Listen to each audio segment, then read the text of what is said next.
Di sini saya akan membacakan nama-nama kelompok 8.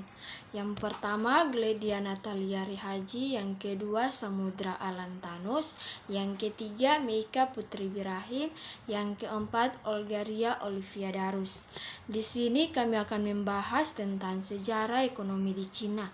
Pembangunan ekonomi di Cina melalui 4 tahapan, yaitu 1. Sejak akhir 1978, kepemimpinan Cina telah memperbarui sistem ekonomi dari ekonomi terencana Soviet ke ekonomi berorientasi pasar, tetapi masih dalam kerangka kerja politik yang kaku dari Partai Komunis. Yang kedua, lompatan besar di mana Cina meninggalkan model ekonomi terencana Uni Soviet dan berubah dari ekonomi terpimpin menjadi ekonomi campuran.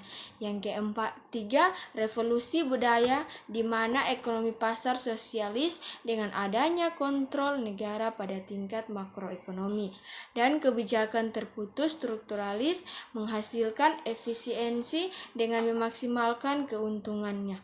Adanya keterlibatan pada ekonomi secara selektif dan pertumbuhan ekonomi yang cepat dan yang stabil. Keempat, pertumbuhan Cina pada era saat ini bergeser dari ekonomi terbuka. Baiklah, saya akan menjelaskan tentang sistem ekonomi Cina. Cina merupakan negara yang memiliki paham sosialis atau komunis, sehingga sistem ekonomi pasar sosialis menjadi sistem ekonomi yang dianut Cina. Sistem ini berdasarkan pada dominasi sektor milik negara dan reformasi pasar terbuka. Sistem ini berasal dari reformasi ekonomi Cina yang dikenalkan di bawah pemerintahan Deng Xiaoping. Alasan ideologinya adalah Cina sedang berada di tahap utama sosialisme sebagai tahap awal dalam corak produksi sosialis. Cina perlahan merubah sistem perekonomiannya ke arah yang lebih bebas. Konon tak ada lagi yang namanya pengekangan terhadap pers, dan negara memberi kebebasan kepada warga negara untuk bersaing dari segi ekonomi.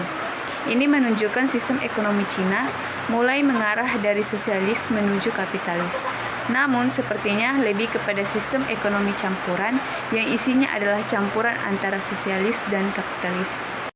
Peran pemerintah dalam sistem ekonomi Cina meliputi: yang pertama, ekonomi milik negara merupakan bagian utama dan ekonomi multi kepemilikan berkembang bersama. Yang kedua, mendirikan sistem yang menguntungkan untuk mengubah struktur ekonomi ditulis antara kota dan desa. 3. Membentuk mekanisme yang mendorong perkembangan harmonis ekonomi regional. Yang keempat, membangun sistem pasar modern yang seragam, terbuka, dan bersaing secara tertib. Yang kelima, menyempurnakan sistem pengelolaan makro, sistem pengelolaan administrasi, dan sistem hukum ekonomi.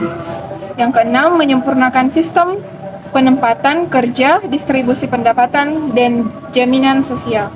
Yang ketujuh, mendirikan mekanisme yang mendorong perkembangan yang berkelanjutan di bidang ekonomi dan sosial. Pengaruh sistem ekonomi Cina terhadap perekonomian. Sebelumnya, dunia mengalami krisis di era 2008 sampai 2009. Akan tetapi, Cina berhasil selamat dari krisis ekonomi tersebut. Hal itu tak lepas dari kombinasi mekanisme, pasar, dan peran pemerintah yang tepat. Dalam sistem ekonomi campuran yang mereka anut, seiring berjalannya waktu, perekonomian Cina pun mengalami perkembangan yang pesat. Hal itu dipelopori oleh Deng Xiaoping yang membuat perekonomian Cina lebih terbuka terhadap dunia. Lalu, pasar 2017 Cina memperkenalkan program reformasi. Hal tersebut dilakukan oleh Cina dalam rangka menanggapi argumen-argumen kritikus Cina dikarenakan cara-caranya yang dilakukan oleh Cina untuk mengelola perusahaan-perusahaan di Cina dirasa tidak cocok untuk disebut sebagai penganut sistem ekonomi sosial. Di bawah program ini, pemerintah mendorong perusahaan yang dimiliki oleh negara untuk menyerahkan dividen kepada pemerintah pusat.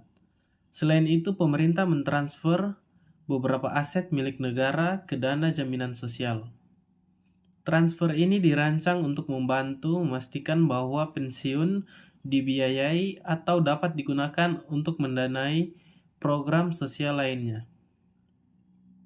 Kemudian dari segi proses, perekonomian Cina memiliki pertumbuhan ekonomi tertinggi di dunia, yakni rata-rata 10% per tahun dalam 30 tahun terakhir.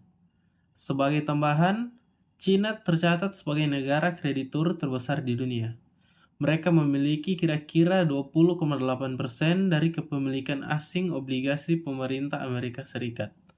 Selain itu, lembaga-lembaga internasional seperti IMF, Bank Dunia, dan Standard Chartered Bank memprediksi bahwa perekonomian Cina akan menyamai Amerika Serikat di tahun 2020. Demikian presentasi kami hari ini. Jika ada kesalahan, mohon maaf dan sekian, terima kasih.